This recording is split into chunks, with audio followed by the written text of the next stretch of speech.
the Browns lose again. No surprise there.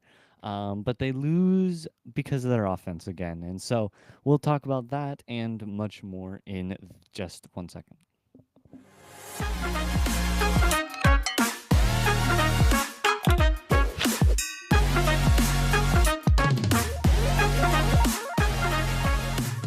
All right, welcome back. Well, hold on. Wrong music. To Browns Breakdowns. I still picked the wrong music. There we go. All right, welcome back to Browns Breakdowns, proud partners, FNAC, Els Network, Fans First Sports Network, and don't forget about Hemisphere Coffee Roasters, our favorite right here. Use that referral code right there, ding, ding, ding. We get 15%. You'll love the coffee, I promise. So, before we start with the actual game, there is some news I would like to report. I guess it's probably old news by this point, but the Dylan Gabriels has officially been started for the Vikings game on Sunday. This is according to Yahoo Sports, The Guardian. So everyone, obviously, it is going to be the case, and so Dylan Gabriels is the new starter of the Cleveland Browns, and he will be the starter against the Vikings. Joe Flacco remains QB2, and Shedeur still is QB3, and so just some news, some stuff you might want to hear. I assume most people already have seen this, but yes, Dylan Gabriels is starting. I'm not all too surprised, to be honest. I didn't have him starting this early, but I'm not surprised. Flacco has not been good this year, and so it's just simply it's a reactionary start. I mean, if Flacco was good, this never would have happened, which I guess is the case for everything. But he has not been good, Flacco, and so I'm not surprised. We'll see this in this Lions game. He was bad. He had some really bad passes, so I'm not surprised Dylan Gabriels will be getting the start today, or not today, Sunday. I think that's the right choice. I don't think you continue with Flacco. I think he's shown that he cannot provide for you anymore. And so, yes, I think this is a perfectly logical decision. I wasn't expecting it this early, to be honest. But yeah, I mean, it's not that shocking. The Flacco mania decision has not worked out, and so no, I'm not in surprise because of this decision. But anyway, let's talk about the Browns game here against the Lions. 10-34 was your score. A bit higher than I was expecting, but again, this defense didn't look horrible. You have to remember as well, this is one of the best offenses in the league. You might even call them the best offense in the league at this point in time. And so, no, I don't think this is that big of a deal, the fact that they did pretty decent, because, again, this is one of the best offenses in the league. And so, looking at it, it's not all too surprising that the Lions were able to beat us. But, I mean, the Browns are still the best defense in the league. I mean, if you look at it, defensive yards per average, the Browns are at 222.5, and the Falcons, still at second place, are 244. So we're still beating them by 21.5 yards an average, which is a fifth of the field. Now, we have let up a few touchdowns. We're at 12 now. But, I mean, some of these teams at the bottom have let up a million. Like the Cowboys have let up 16. The Ravens have let up 16. The Bengals have let up 15. Titans have let up 14, right? So, I mean, the Broncos have let up 4 touchdowns. That's kind of crazy. Wow, that's amazing. 4 touchdowns the Broncos have let up. Wow. But yes, I think the Browns defense still is the best in the league. This was a hard game. And again, I'd like to reiterate the fact that this offense couldn't perform, which every time you throw a interception, every time you do any of this stuff, the defense has to come back on the field. And so I think that was honestly partially the cause of this game. And the same thing for the Ravens. I think the defense was just simply tired at the end of the game because, I mean, they've been playing series after series after series. And at some point, right, every time you get hit, your body starts to get sore. You don't have time to catch your breath. And so as you play, um, you begin to get worn down, right? Your body starts to get weaker. You start to get tired. You start to get sore. You are just, your muscles start to weaken because you've been using them so much. And so, yeah, I think, again, at the end of these games or mid game, it has this point where your defense has just not been able to rest long enough and you lose. And I mean, looking at the stats here, the score was 20. We held them to 0 points in the third quarter. The game was 10-20. Once again, by the way, in the third quarter, you had this game in control. You if you had a good offense, this was a winnable game. Again, I've said it before, and I still believe this. If this offense was about the 12th to 16th best offense, the Browns would be 4-0 and would be the best team in the league. I totally believe that, because I think that if this offense could produce and let the defense do their thing, you'd constantly have the ball back because your defense would be stopping them every single time, and you'd constantly be getting touchdowns, or at least field goals even, because your offense can actually produce. And so, yes, again, I've said it a few times, and I still believe it to this moment. The Browns, if they had a functioning offense, would be the best team in the league, would be 4-0, and would be the far and away Super Bowl contender. And they just don't, because our offense just is terrible right now. And again, like I said, it was 10-20 in the third quarter at the end of it. That's not insurmountable. 10 points is, especially with this defense, 10 points is totally doable. Problem was, offense just couldn't produce and you lost the game. And so, yes, I mean, it was tied going out of the first quarter. Then it was 20-7. And then, of course, it was 20-10 at that point in the third quarter. And so, yes, again, this offense is just losing us games. I said it on the Thursday podcast.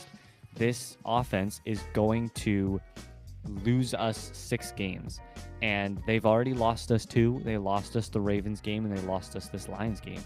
And so it's just really rough to see.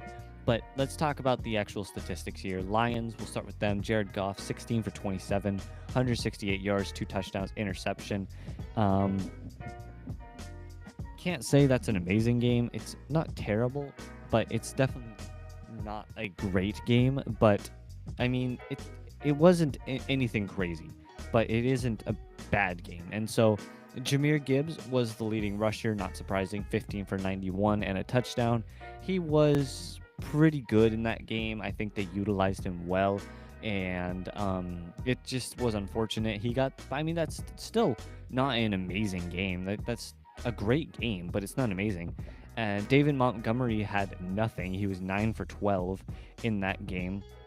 And receiving wise, Amon-Ra St. Brown was the leader, 7 for 70 and 2 touchdowns. You did really well again with Jameson Williams. He was 2 for 40 for 20. And then Sam Laporta, 3 for 39, and Khalif Raymond, 2 for 13. So again, offensively, you held them pretty well. I mean, the running the ball was a little hard, but Jahmyr Gibbs is amazing, so I won't discredit them. But you held the receivers somewhat well. It wasn't an amazing defensive game, but it certainly wasn't a bad one.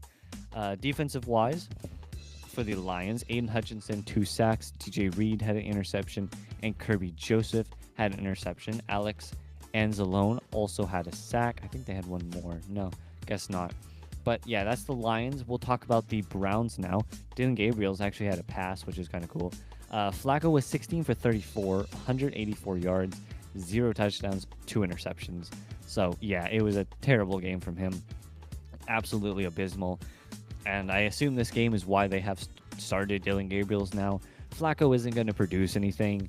At least get Dylan Gabriel's out there to give him reps, right? Like Flacco, you're either going to lose the game with Flacco and gain nothing, or you're going to lose the game with Dylan Gabriel's and at least get some experience under his belt. So I respect the decision. Quinshad Judkins, though, amazing game from him. 21 for 82 and a touchdown. I mean, he had a great game. I feel like the Browns used him a little poorly, but I mean, still 82 yards in his third game in the NFL. Now on 21 carries, that's 4 yards an average.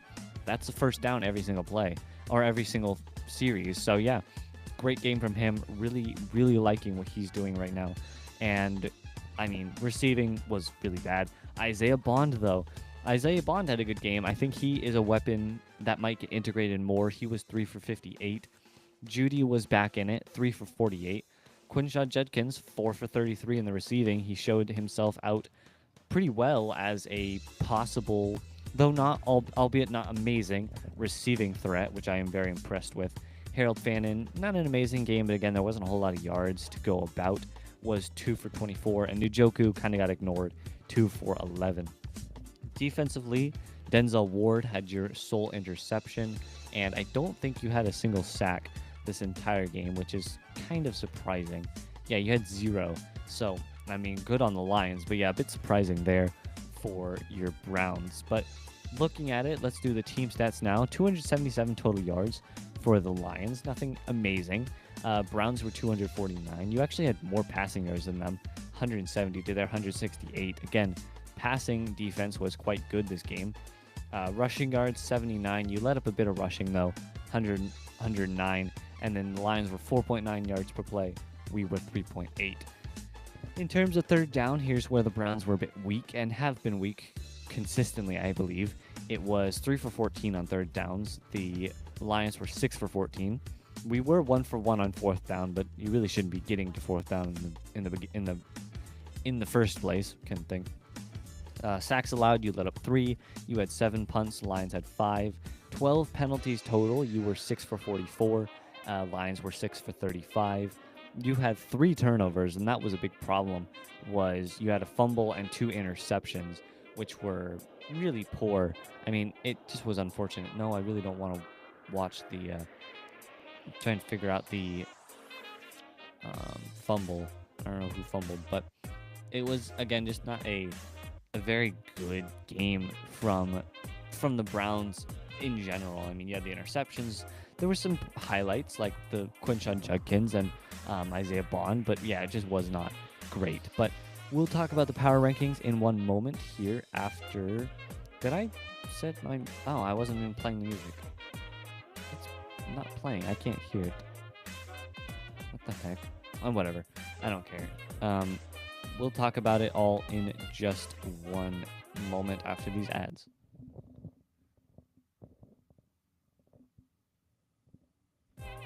And we're back here on Browns Breakdowns. I wonder if it's... No. Trying to see if my audio was messed up. I don't know. Doesn't matter, I guess. I hope you guys are hearing it. If not, I apologize. But let's talk about here the Browns power rankings. I'll give you my power rankings after I am done with these. So Browns, according to ESPN, they stayed the same. They were 26. And so, I mean, it's not exactly amazing, but I still think that's probably where they deserve to sit. And like they say in here, while he has 6 interceptions and 2 lost fumbles for Flacco, while each one hasn't entirely been his fault, the giveaways are putting even more strain on the defense and making things tougher for a team that already has a little margin for error, which like I have been saying, is a problem. And so we'll talk about NFL.com now. They have the Browns at 25. Flacco has 6 interceptions through 4 games and 2 more interceptions and a fumble against Detroit. And they obviously have set Flacco on the bench, which isn't surprising. And so, I mean, it's not surprising that they have them sitting Flacco. But, I mean, this early is kind of surprising. I honestly think it should have been earlier, but I see why they waited. And so next is Bleacher Report. They have the Browns at 27. Also, basically, the Eagles are number 1 pretty much consistently every single place you go. I don't have the Eagles number 1. I actually have them number 3 on my power rankings. I'll tell you who I have 1, 2, and 3. But yeah, so I have the Eagles not number 1. For the CBS Sports, your Browns will be sitting 25. Once again, they were quite high. They're actually 22. And so, like they said here, might be closing in on a quarterback change. Obviously, they did change. And so, Browns are 25 at CBS. And finally, Sports Illustrated has the Browns at... Let's see. 29. Again, I don't think that's that low. I honestly really don't think it's like a whole lot of.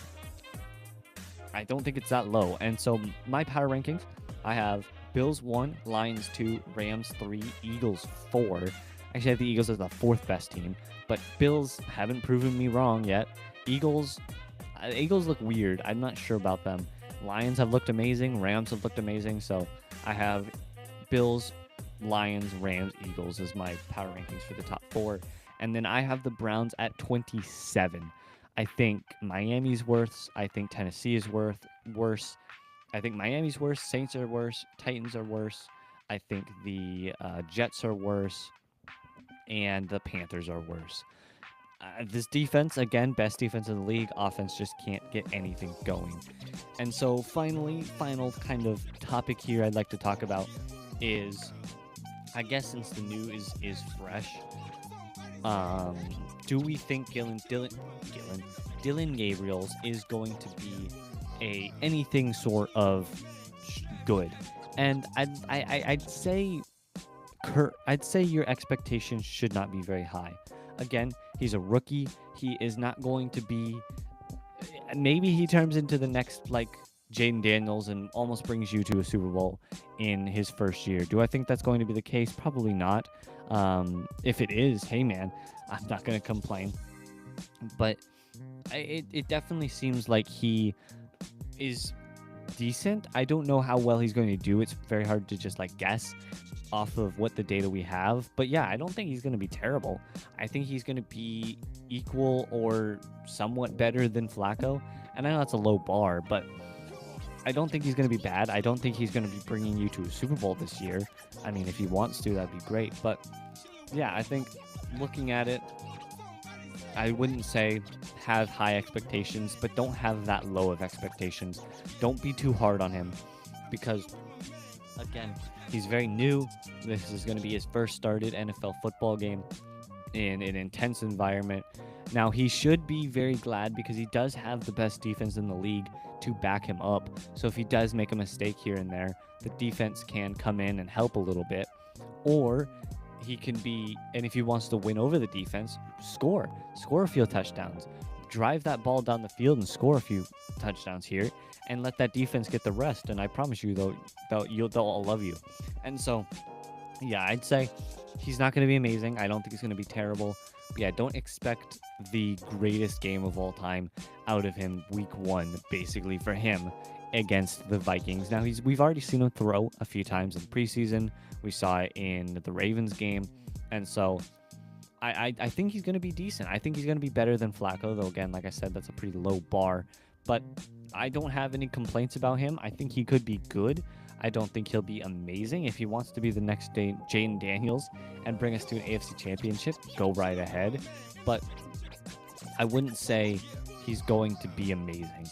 If he is, that's great. But it's a tough league. It's a very hard league to play in, especially as a starting quarterback. It will be hard because this offense does feel a bit shaky at times, but I don't think he has no weapons. I mean, Judy, Fannin, Judkins, you've got Njoku, you've got Isaiah Bond, you've got Tillman, you've got Jamari Thrash, and then obviously defensive-wise, you've got an assembly of the best defense in the league, basically, to back you up if you ever accidentally make a mistake, which will happen. He'll make mistakes, he'll make bad choices, and that's perfectly normal. But he'll have a defense to hopefully dig him out of whatever small hole he might find himself in because of an interception or a bad throw or a fourth down that he failed. It's fine, right? I mean, it'll be a hard environment, but yes, I believe he will be totally fine. I believe he has. I don't think he's going to be bad. I don't think he's going to be amazing, but I do think that this is the right decision for the Browns. But that's basically all I have for you guys today. I hope you all enjoyed the podcast. Once again, I'll have one on Saturday previewing the Vikings game. Probably I'll be up early watching the game, unfortunately. I'm not the fan of getting up that early, but it's okay.